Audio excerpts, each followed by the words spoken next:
Do you always find it hard to meet deadlines? Like you're always chasing, you're never organized, struggling to have enough hours in the day? We all have the same amount of hours in a day. If this is you, then stick around, because in this video, I'm going to tell you why time blocking doesn't work.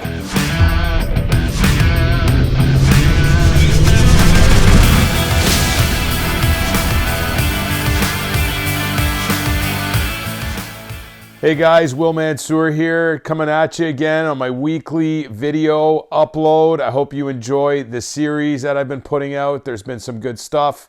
A little bit about my background here. If this is your first time watching, I'm a real estate performance coach with agent founders, and I enjoy giving value to people. It's what I do. So without further ado, I would love for you to subscribe to my channel and click the bell to stay up to date. We also have a Facebook group, which you will have access to below, called Realtor Success Mastermind. So if you want up-to-date weekly content on just self-help, real estate in general, make sure you join that group. It's pretty awesome. We post a lot of good stuff in there that help people in their day-to-day, both not successful yet and people who are successful. So make sure you join that group. Like I said, subscribe, hit the bell. Let's get into this. In this video, you are going to learn the top 5 reasons why time blocking doesn't work and what we can do to turn those around to make time blocking work for us. And make sure you stick around to the end, because I've got a tip for you that is going to be game changing to increase your likelihood of time blocking mastery. Number 5, no focus. How many of us have zero focus? We have too many balls in the air. There's too much stuff going on. There's no focus on one thing. We're just focusing on too many things. And as a result of that, nothing gets done. We do these little bits of a bunch of things rather than doing one thing very well. So we have no focus. So in order to ensure you're doing some amazing things with time blocking and it's working for you, you must have focus. You must have a purpose to what you're doing in your time block. Number 4, it's not specific enough. Your time block needs to be specific for it to be successful. Here's an example. I'm on YouTube. YouTube is a broad category. There are so many different categories below YouTube. So in order to be successful, I need to focus on a category under the mothership, if that makes sense. So you need to be specific about what you're actually time blocking and focus on it. Number 4 is too many distractions. Oh my God. You know, a bunch of years ago, I decided that I was going to turn off all the notifications on my phone except for 2. One is text messages, and the other is an app called SugarMate. I have a father of a type 1 diabetic child. My daughter, she's had type 1 diabetes for 9 years, and the technology is amazing so that I can see what her glucose numbers are at all time. Those are the only 2 distractions I have on my smart device and my computer, for example. So what I find is too many people have too many distractions, which take them away from the focus of their time block. My advice is to get rid of the distractions.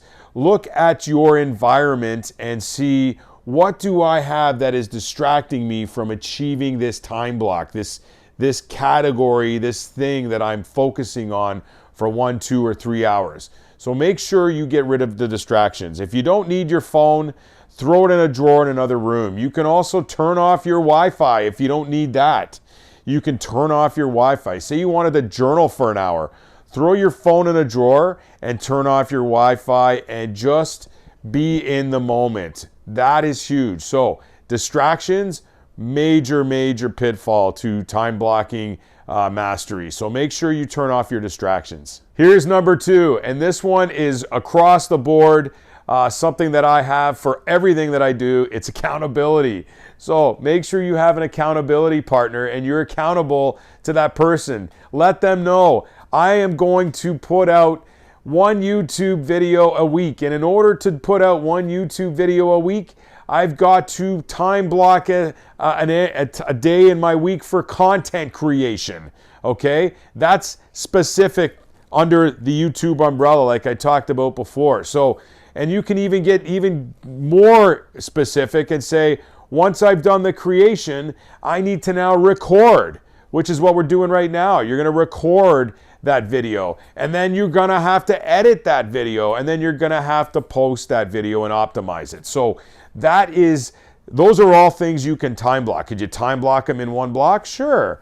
But make sure whoever you're talking to, accountability wise, your partner, that you let them know, like, I want to put out one YouTube video a week, and I want you to hold me accountable to make sure that I do that. And it's up to me to create the blocks in my schedule to make sure that I achieve that to my accountability partner. And number one, here we go, schedule it.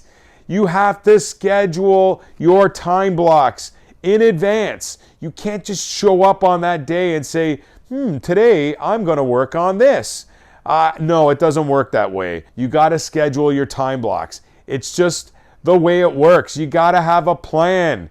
Without a plan, there's no road to drive down. There's no roadmap. So create the roadmap for your time blocks and make sure that they are not only focused, they're specific, there's no distractions, and you have an accountability partner for the plan that you're going to put in place, which is your schedule. So those are my top 5. I hope you really enjoyed them. Those are the reasons why they don't work, but they are also the reasons why they can work for you. Now, here's my tip.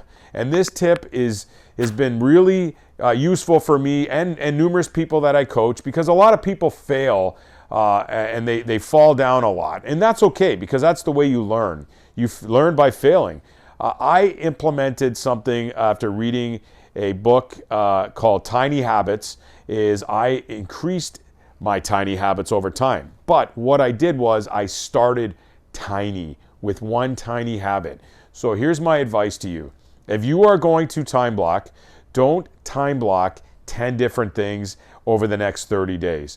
Find one specific thing and time block that one thing. And that one thing, that one specific category under the mothership is what you're going to focus on for the next 30 days. You're going to time block that one thing. It doesn't necessarily have to be business oriented. It can also be personal, like working out or a morning routine, which is another episode. However, I want you to time block that one thing, and I want you to tell somebody, a spouse, a friend, a colleague, that you're going to time block and do this for the next 30 days. Just that one little thing. And then after 30 days, if you want to do something else and add another time block, keep the first time block and add another one. Tiny, tiny, tiny. That's my tip. So guys, that's time blocking. That's why time blocking doesn't work, and it is also why time block can work for you if you implement those things. Down below, you'll find some information. There's access to our Facebook group, Realtor Success Mastermind. There's also a link to my calendar. If you want to discuss time blocking or anything else in your business or life, please feel free to book a call with me. I'm available most times, and if I'm not, I will make sure that I make time for you. So that's it for me this week. I look forward to seeing you next week. Hope you guys are all successful and prosperous, and you have a great week.